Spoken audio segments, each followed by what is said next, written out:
Hello students, good morning. कैसे हैं आप सब? आई थिंक आप लोग बहुत अच्छे से होंगे।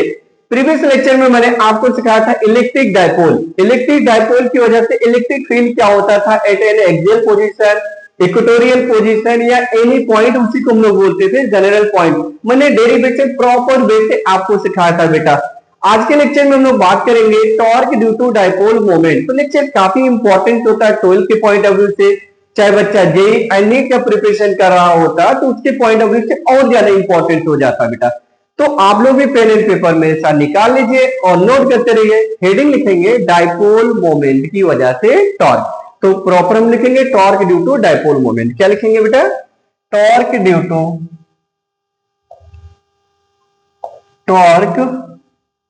ड्यू टू क्या चीज? Dipole moment. डायपोल मोमेंट, ये हमारा हेडिंग है बेटा, torque due to dipole moment. तो सबसे पहले बात हम ये करेंगे कि टॉर्क क्या होता है। सबसे पहला पॉइंट ये हम बात करेंगे टॉर्क। आई थिंक आपको पता होगा, मैंने सिखाया। टॉर्क होता है बेटा force into perpendicular distance. Torque is defined as force into perpendicular distance. अगर जिन बच्चे को नहीं मालूम है मैं वापस से सिखाता हूं बेटा। सपोज दैट आपने इनको कंसीडर कर लिया एक्स एक्सिस और इसे मान लिया वाई एक्सिस। कोई पॉइंट बेटा, ये मान लीजिए ये है हमारा आर। ये कितना है बेटा? आर वेक्टर दिखा दिया पोजीशन। और ये हमारा है, ये देखिए ऐसा, इसके परपेंडिकुलर नहीं दिखा रहा हूं, आप ध्यान देना। इसको अगर हम डॉट डॉट करते हैं, ये देखो डॉट डॉट किया, ऐसे किया, क्या ये परपेंडिकुलर है? नहीं। तो इसके दो कंपोनेंट बनेगा बेटा एफ के। एक कंपोनेंट इधर बनेगा अपना एफ कॉस थीटा और इसके एक परपेंडिकुलर बनेगा एफ साइन थीटा। तो जो टॉर्क होता है, टॉर्क का डेफिनेशन होता है फोर्स इनटू परपेंडिकुलर डिस्टेंस। मतलब टॉर्क इज डिफाइंड एज क्या लिखते हैं बेटा? Force into perpendicular distance. क्या लिखते हैं हम लोग? Force into perpendicular distance. तो यहाँ पे अगर हम लोग बात करें, ये वाला जो फोर्स है इसके परपेंडिकुलर नहीं है, आर के परपेंडिकुलर नहीं है, तो क्या किया हम लोगों ने? इसके एफ के कंपोनेंट से ले लिया। इसके दो कंपोनेंट बने, एफ कॉस थीटा और दूसरा बना एफ साइन थीटा। अब एफ साइन थीटा वाला कंपोनेंट देखो आर के परपेंडिकुलर है, मतलब इसको ओ के अबाउट घुमाएगा कौन फोर्स? ये है ये एफ कॉस थीटा। इसको नहीं घुमा पाएगा क्योंकि आर के ही डायरेक्शन में वो फोर्स लगा है, तो उसको खाली शिफ्ट कराने की कोशिश करेगा। लेकिन जो अपना एफ साइन थीटा है इसको घुमा देगा। आप सोचो ये पेन है, मैं इस एंड पे ऐसे फोर्स लगा रहा हूँ, देखो ये घुमा रहा है कि नहीं घुमा रहा, और ये फोर्स ऐसे लगाऊं, ऐसे देखो ऐसे लगा रहा हूँ, ये घुमा नहीं पाएगा, सिर्फ शिफ्ट करा सकता। तो टॉर्क के लिए रिस्पॉन्सिबल हमेशा फोर्स होता है कौन सा? परपेंडिकुलर। तो यहाँ पे जो फार्मूला हमारा बना, फोर्स कितना आया बेटा? एफ साइन थीटा इंटू मान लीजिए आर लिखा, इसी को बच्चे लिखते हैं एफ आर साइन थीटा। तो टॉर्क का एक जनरल सा फार्मूला है F R sine theta, newton into metre. Vector quantity की बात करें तो इससे लिखा जाता है बेटा आर क्रॉस एफ, क्योंकि torque it is a vector quantity. It is a depends on sense of rotation, कि रोटेट कैसा कराना चाह रहे हो, क्लॉकवाइज या एंटी क्लॉकवाइज। आपने देखा होगा टॉर्क का, जैसे आपके घर पे डोर होता है, डोर का जो हैंडल होता है एक्सिस ऑफ रोटेशन से दूर रखा जाता है। क्यों? क्योंकि जब डिस्टेंस ज्यादा होती है तो फोर्स कम लगाना पड़ता है। जब डिस्टेंस ज्यादा होती है एक्सिस ऑफ रोटेशन से तो उसको इजीली हम ओपन और क्लोज कर सकते हैं। आप देखते होंगे कई कई म्यूजियम में आप जाइए, पूरी कार या ट्रक को ही एक छोटा सा बच्चा उसको उठा लेता है। क्यों? क्योंकि ये डिस्टेंस ज्यादा दे देगा ना बेटा, तो फोर्स उसको कम लगाना पड़ेगा, दूसरे साइड का जो लोड है आसानी से उठ जाएगा। मेरा कहने का मतलब ये है, जैसे सपोज दैट आपने यहाँ पे एक कार बनाया। कौन सा कार है? पता नहीं यार, कार क्या करना है तुमको? नाम से मतलब है, खरीदना अभी अभी पढ़ाई पे ध्यान दो। ये कार है। अब इस कार को एक पोल यहाँ पे लगा दिया, ये पोल है, क्या है बेटा? पोल है। और इस पोल से पास होते हुए एक ऐसा लगाया मैंने, लकड़ा या जो भी है ऐसा लगा दिया। सोचो जरा, अगर इसको मैं एक हुक से यहाँ पे फंसा दिया, किससे? एक हुक से इसको फंसाया मैंने, ध्यान से सुनना। और ये थोड़ा और पास में कर देता हूं, मान लीजिए ये यहां पे है ये, और ये एक बंदा है, एक छोटा सा बच्चा है यहाँ पे, मान लो ये खड़ा होकर के इसको ऐसे पकड़ के ऐसे यहाँ पे खड़ा है, ये इसको ऐसा लटकना चाह रहा, ऐसे उठाना चाह रहा है। तो आप बताओ इस कार को उठा लेंगे कि नहीं उठा लेगा? आसानी से उठा लेगा। क्यों? क्योंकि इसका एक्सिस ऑफ रोटेशन से डिस्टेंस ज्यादा है, डिस्टेंस ज्यादा तो इसको फोर्स कम लगाना पड़ेगा, और इसका देखो फोर्स ज्यादा है तो इसका डिस्टेंस क्या है, कम है, ये एल डैश मान लो। तो जब डिस्टेंस कम है तो फोर्स ज्यादा होगा, जब डिस्टेंस ज्यादा तो फोर्स कम होगा। तो ये म्यूजियम में या आप कोई भी साइंटिफिक सेंटर होता है वहां ऐसे रखा होता है, बच्चे खूब एक्टिविटी करते हैं, मजा आता है, रील्स बनाते हैं, वीडियो बनाते हैं, फोटो क्लिक करते हैं, उठाते हुए कार को मैंने उठा दिया, कुछ नहीं, फिजिक्स है, फिजिक्स आपको 24 घंटा आपके साथ ही घूमता रहता है, बट इंजॉय करिए ऐसे सब्जेक्ट को, ठीक है ना। तो खैर टॉर्क समझ में आया, तो हम अपने मुद्दे पे आते हैं, मुद्दे की बात करेंगे, मतलब torque due to dipole moment. तो देखो यहाँ पे करना क्या है आपको, सबसे पहले आप एक इलेक्ट्रिक फील्ड बनाओगे, तो ये तो हेडिंग प्रॉपर यही लिखते हैं हम लोग, torque due to dipole in a uniform electric dipole, electric field in a uniform electric field, ये आपने लिखा, क्या लिखा बाबू, torque due to dipole moment in a uniform electric field. तो आपको पता है कि अगर इलेक्ट्रिक फील्ड में कोई भी चार्ज पार्टिकल हम लोग रखते हैं, ये this is direction of electric field, ये आपने बनाया डायरेक्शन ऑफ इलेक्ट्रिक फील्ड, ये आपने बना दिया, बस इतना बहुत है, ठीक है ना, ये आपने डायरेक्शन बनाया, this is the direction of electric field. सोचो अगर इसमें हम डाइपोल रखते हैं, क्या चीज, डाइपोल, आपको पता है डाइपोल क्या होता है, यस सर, अभी तो आप ही नहीं पढ़ाया था प्रीवियस लेक्चर में। डाइपोल का मतलब इस पे हमने एक चार्ज रखा प्लस क्यू और इस एंड पे रखा माइनस क्यू, और इनके बीच का जो डिस्टेंस हम लोग लेते हैं 2l लेते हैं, तो हमने सेंटर मान लीजिए इसको l बोल दिया और इसको l बोल दिया, समझ में आया, यस। तो ये हम लोगों ने लिख दिया बेटा, l और l में डिवाइड कर दिया, ये सेंटर ऑफ डाइपोल हो गया। सोचो आपको मैंने सिखाया था कि अगर किसी भी चार्ज पार्टिकल को प्लेस करते इन अ यूनिफॉर्म इलेक्ट्रिक फील्ड तो फोर्स एक्सपीरियंस करता है, अगर नेचर पॉजिटिव होता है तो in the direction of electric field लगता है, और निगेटिव होता है तो अपोजिट टू इलेक्ट्रिक फील्ड, इधर इलेक्ट्रिक फील्ड है तो फोर्स इधर हो जाएगा, ये चीज आपको बेसिक मैंने सिखाया, ठीक है ना।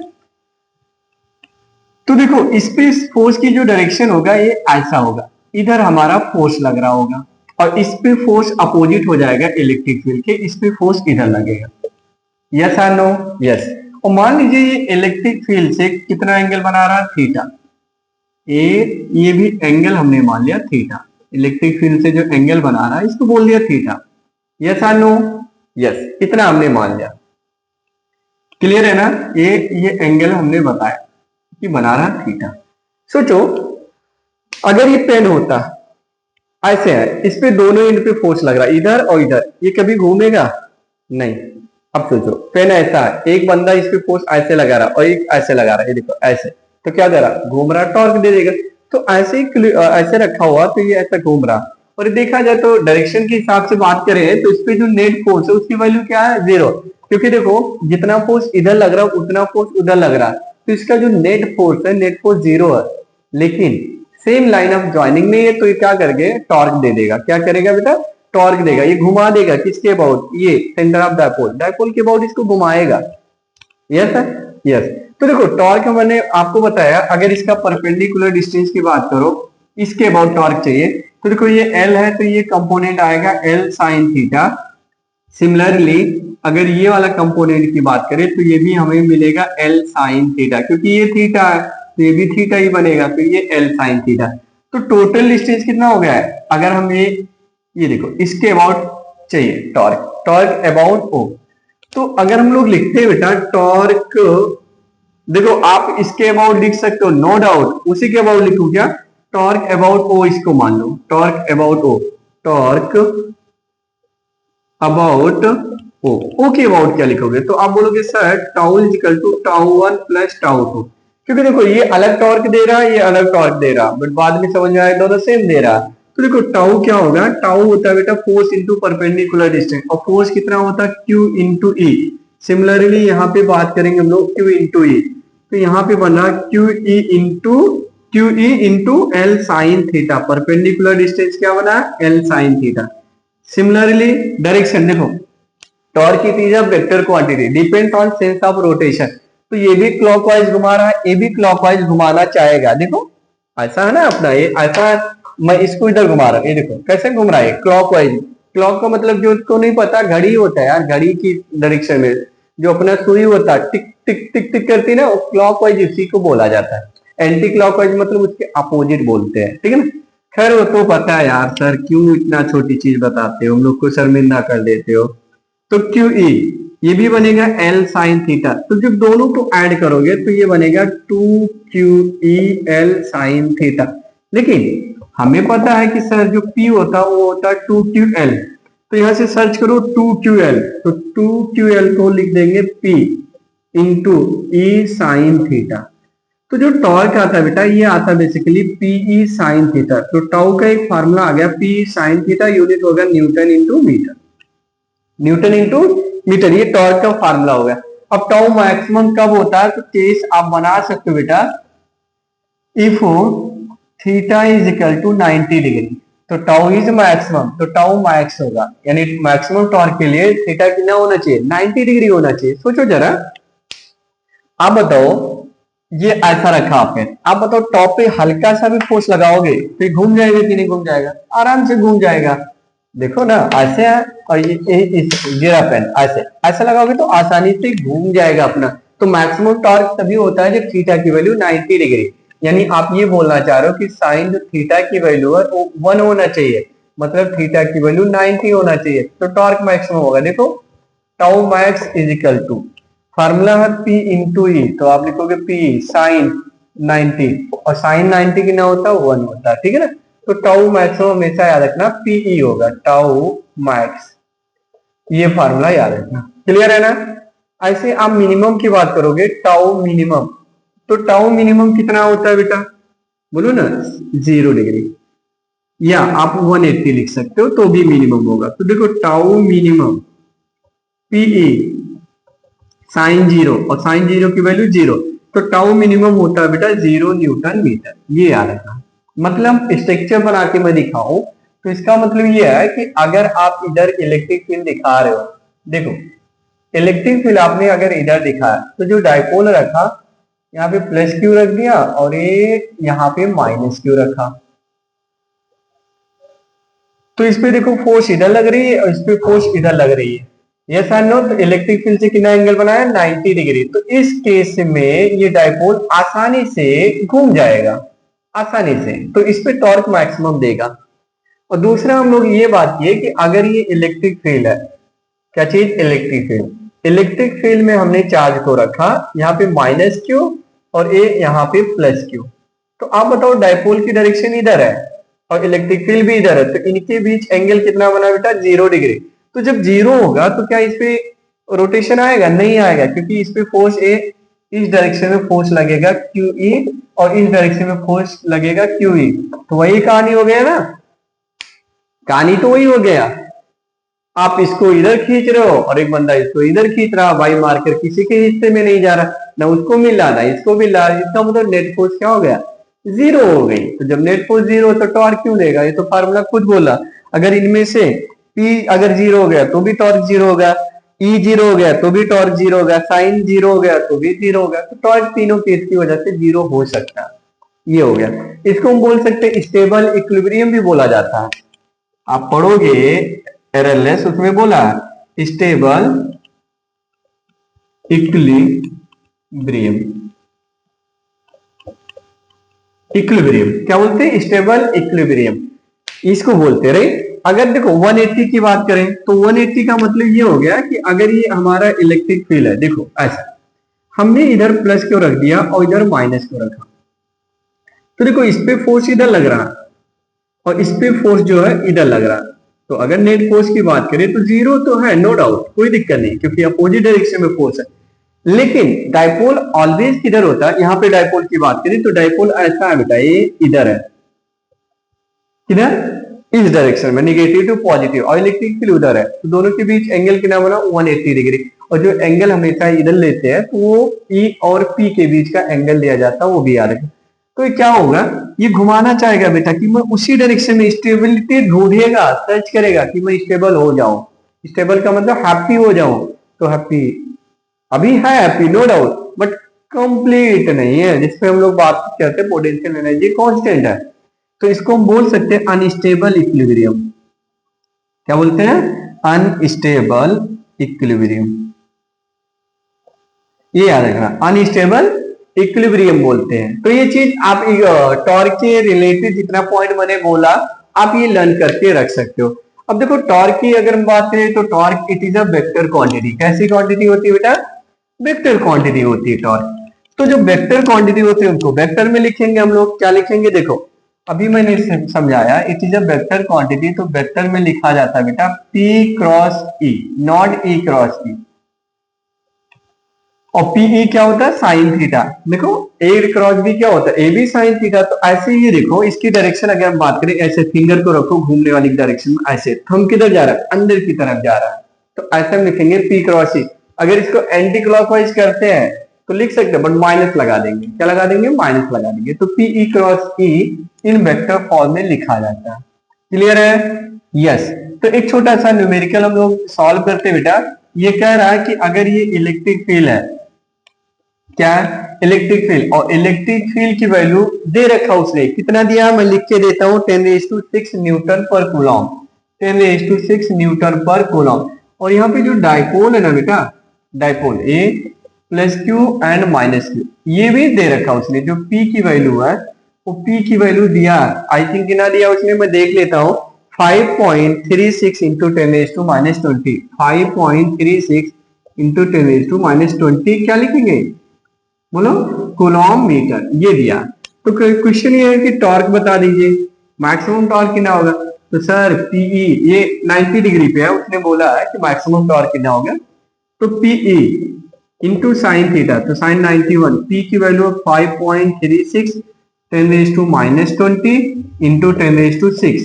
तो जब सॉल्व करेंगे तो आंसर आ जाएगा 5.36 into 10⁻14 unit newton into metre.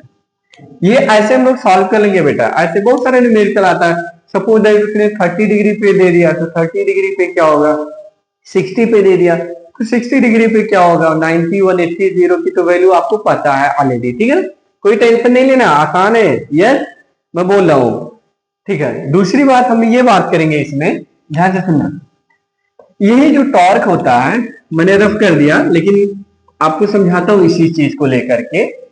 देखो क्या चीज इसमें हम बात कर सकते हैं कि यहाँ पे जो टाइम पीरियड होता है, हम टाइम पीरियड भी निकाल सकते हैं, आसानी से निकाल सकते हैं। कैसे? आइए देखें। तो देखो आपको पता है कि सर डायग्राम वही रहेगा ना, टाउ इज इक्वल टू हम लोग को मिला बेटा PE साइन थीटा। क्या लिखा हम लोगों ने? PE sine theta. If angle is very small, if angle is very small, तो आपने लिखा if angle is very small, तो आपको ये पता होना कि चाहिए कि साइन थीटा अप्रॉक्स थीटा लिखा जाता है, राइट। तो टाउ इज इक्वल टू हो जाएगा PE इंटू थीटा, क्योंकि साइन की जगह पे ही मैंने थीटा लिख दिया। और ये जो टॉर्क आया, आप नेम देना चाहो तो दे सकते हो रीस्टोरिंग टॉर्क, क्योंकि ये वापस से घुमा के उसी जगह जाना चाहेगा। आप इसको इधर घुमा रहे हो, वो कह रहा नहीं भाई मैं उधर ही खुश था तो उधर ही जाना चाहूंगा, तो इसको बोलते हैं रीस्टोरिंग टॉर्क। तो जब भी रीस्टोरिंग टॉर्क हम लोग लिखते हैं, ध्यान से सुनना, रीस्टोरिंग टॉर्क, तो जो रीस्टोरिंग टॉर्क होता है आगे माइनस लगा देंगे। और टाउ इज इक्वल टू आपको 11 में पढ़ाया गया, टाउ इज इक्वल टू होता है बेटा I alpha into minus PE into theta. देखो इतना आया ना। अब alpha is equal to minus PE divided by I और इंटू क्या आया? थीटा। इतना आया ना। लेकिन आपको SHM में इन SHM सिंपल हार्मोनिक मोशन में सिखाया जाता है कि जो एक्सीलरेशन होता minus omega square into theta. Angular SHM, linear वाले में आप लिखते थे A is equal to minus omega square x। तो भाई दोनों तो सेम ही है, सिर्फ खाली एंगुलर वर्ड आर जा रहा है, सिंबल चेंज जो हो जा रहे हैं। लीनियर एक्सीलरेशन टेंजेंशियल को A से लिखते थे और एंगुलर को अल्फा से लिखते थे, बाकी ओमेगा स्क्वायर कांस्टेंट रहता था, थीटा थीटा होता था। याद आ रहा ना? ओमेगा स्क्वायर क्या होता था? K/m। क्या होता था? K/m। बट वो काम नहीं है यहाँ पे। तो सोचो जरा, अगर हम कंपेयर करते हैं, कंपेयर विद किससे कर लो? इससे alpha is equal to minus omega square into theta. तो देखो सब कुछ सेम सेम है, खाली ये दिख रहा है ओमेगा स्क्वायर की जगह माइनस भी है तो माइनस लिख दिया हमने। तो देखो जब कंपेयर करेंगे तो हमें मिलेगा omega square is equal to PE upon I। तो ओमेगा हो जाएगा root over PE upon I, और ओमेगा होता है बेटा 2π/t। क्या होता है? 2π/t root over PE by I. तो देखो t को सब्जेक्ट बनाओगे तो t इधर भेजोगे, ये इसको लाओगे, तो आ जाएगा 2π√i अपॉन p इंटू ई। ये टाइम पीरियड का फार्मूला याद रखिएगा, very important formula. Sir I तो बोला नहीं आप, क्या है आई? आई तो बताया नहीं आप। आई यहाँ पे जो है बेटा वो मोमेंट ऑफ इनर्शिया है। अच्छा ये भी होता है, हाँ 11 में सिखाया था। आई होता है मोमेंट ऑफ इनर्शिया। अरे सर वापस पढ़ा दो ना, क्यों पढ़ाऊं, पढ़ के आओ। तो आई जो होता है मोमेंट ऑफ इनर्शिया होता है। क्या होता है बेटा? Moment of inertia. तो हमने लिख दिया यहाँ पे आई, याद रखना मोमेंट ऑफ इनर्शिया। कभी कभी वो लोग फ्रीक्वेंसी भी पूछते हैं। क्या पूछते हैं आपसे? कि फ्रीक्वेंसी बता दो। तो फ्रीक्वेंसी आई थिंक आपको पता होगा, रेसिप्रोकल ऑफ टाइम पीरियड बोलते हैं, नहीं तो नंबर ऑफ ऑसिलेशन पर सेकेंड इज कॉल्ड फ्रीक्वेंसी। तो 1/t करोगे तो 1/t करोगे तो 1/2π नीचे आ जाएगा रूट में। बोलो बोलो, पीई ऊपर जाएगा और नीचे कौन आ जाएगा? आई आ जाएगा। ये अपना हो जाएगा फ्रीक्वेंसी। यूनिट ऑफ फ्रीक्वेंसी होता है बेटा हर्ट्ज। क्या होता है? हर्ट्ज होता है। ये चीज याद रखिएगा। अब देखो और भी वो लोग क्वेश्चन पूछ लेते हैं कि अल्फा बता दो आप, अल्फा क्या होगा? तो अल्फा भी कभी कभी वो क्वेश्चन पूछते। एक क्वेश्चन आया है आई थिंक इसमें पूछा था, जो एक रेशनिक हॉलिडे बुक आती है उसमें पूछा था। उसने ये पूछा था कि अगर इलेक्ट्रिक फील्ड आप ऐसा मानते हो, ध्यान से सुना, इलेक्ट्रिक फील्ड ऐसा और डायपोल ऐसा रखा हुआ प्लस क्यू, और इधर आपने मान लिया माइनस क्यू, राइट? ये डायपोल है, ओके। और ये सेंटर ऑफ डायपोल है, ये डिस्टेंस एल है तो ये भी एल ही रहेगा क्योंकि डिस्टेंस सेम रखना होता है, राइट? डायपोल में ये जो एंगल बना रहा है इलेक्ट्रिक फील्ड से, एक इलेक्ट्रिक फील्ड से एंगल बनाया 30 डिग्री, कितना? 30 डिग्री। तो अल्फा पूछा जा रहा है। फोर्स कितना लगेगा इधर? आप बोलोगे सर इधर तो क्यू ई लगेगा और इधर को लगेगा क्यू ई वापस की। तो आपको अभी अभी मैंने सिखाया टाउ इज इक्वल टू होता PE sine theta, theta 30 degree. तो सोचो जरा, टाउ टाउ क्या होता है बेटा? I alpha is equal to PE into sine 30 कितना होता है? 1/2। साइन 30 कितना होता है? 1/2। अब पी को रखना चाहो तो रख सकते हो, क्या चीज? 2ql रख दो, नहीं रहने दो, हटा दो, मत रखो। अल्फा, अच्छा अल्फा ही निकालना ना, तो अल्फा आ जाएगा PE/2I। अब देखो इतने आंसर हो गया, आंसर आ चुका। लेकिन मोमेंट ऑफ इनर्शिया अगर निकालना चाहो तो निकाल सकते हो। I इज इक्वल टू क्या होता है? Moment of inertia mass into perpendicular distance का स्क्वायर।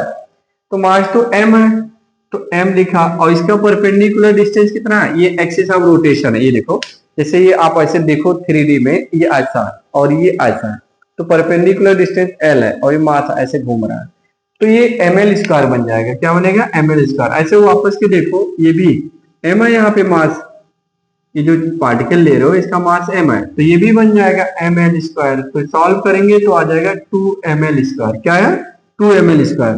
तो इसको दूसरे फॉर्मेट में भी लिख सकते हो, कोई दिक्कत है। p की value 2ql into e upon नीचे क्या आया? 2i की वैल्यू आ गया 2ml²। तो ये 2 और 2 तो कैंसिल कर लोगे, तो ये आ जाएगा q इंटू एल इंटू ई अपॉन में 2ml², 2ml²। ये याद रखिएगा बेटा। यूनिट क्या होता है? रेडियन पर सेकेंड स्क्वायर। तो ये आप सॉल्व कर सकते हो, इसमें कोई दिक्कत नहीं है। तो इसमें मोस्टली क्या क्या पूछ सकते हैं? आपके टॉर्क पूछ सकते हैं डिफरेंट डिफरेंट केसेस पे, कि एंगल इतना रखेंगे तो टॉर्क क्या होगा, एंगल इतना रखेंगे तो टॉर्क क्या होगा, टाइम पीरियड का फार्मूला क्या होगा। क्योंकि ये देखो भाई, ये ऐसे एसएचएम में रखा हुआ ऐसे, तो जब आप इसको बेचारे को ऐसे डिस्टर्ब करोगे तो बौखला जाएगा, गुस्सा आ जाएगा, इधर उधर भागेगा, मारने के लिए दौड़ेगा, मतलब वो ऐसे ऐसे ऑसिलेट करेगा, ऐसे ऐसे ऑसिलेट करेगा। देखो कोई चीज रहता है, जैसे एक वाटर है, वाटर पे एक ब्लॉक रख दिया लकड़ी का, उसको पुश करके छोड़ दिया, ऐसे ऐसे ऑसिलेट करेगा, राइट? कुछ टाइम तक। तो कितने टाइम तक करेगा? टाइम पीरियड अगर वो लोग पूछते हैं आपसे तो इस फार्मूले का यूज कर लेना। कहाँ गया ये? P is equal to 2π√I upon PE। P तो डाइपोल है, ये electric field, I moment of frequency, तो उसी का उल्टा कर देना, आंसर आ जाएगा। क्लियर है? बाकी ये तो कंडीशनल है, बहुत सारी चीजें इसमें और भी कुछ कर सकते हैं, जैसा नीड रहेगा हम लोग कर लेंगे। जो बेसिक फंडा बस इतना, इससे ज्यादा आपको नहीं पढ़ना होता है बेटा। आई होप आपको लेक्चर बहुत अच्छा लगा होगा। तो प्लीज क्या करना है, लाइक करना है, शेयर करना अपने दोस्तों के साथ जो 12th में पढ़ रहे हैं, राइट। अपने फैमिली मेंबर में कर लेना, और सब्सक्राइब नहीं किए तो आप भी सब्सक्राइब कर लीजिएगा बेटा। नेक्स्ट वीडियो में लेके आऊंगा बेटा potential energy due to dipole. क्या बात करेंगे, potential energy due to dipole. तो भी काफी इंपॉर्टेंस होता है, बहुत सारा सम आते हैं उससे रिलेटेड, राइट। तो चलिए खैर मिलते हैं नेक्स्ट वीडियो में। बाय बाय, टेक केयर, जय हिंद।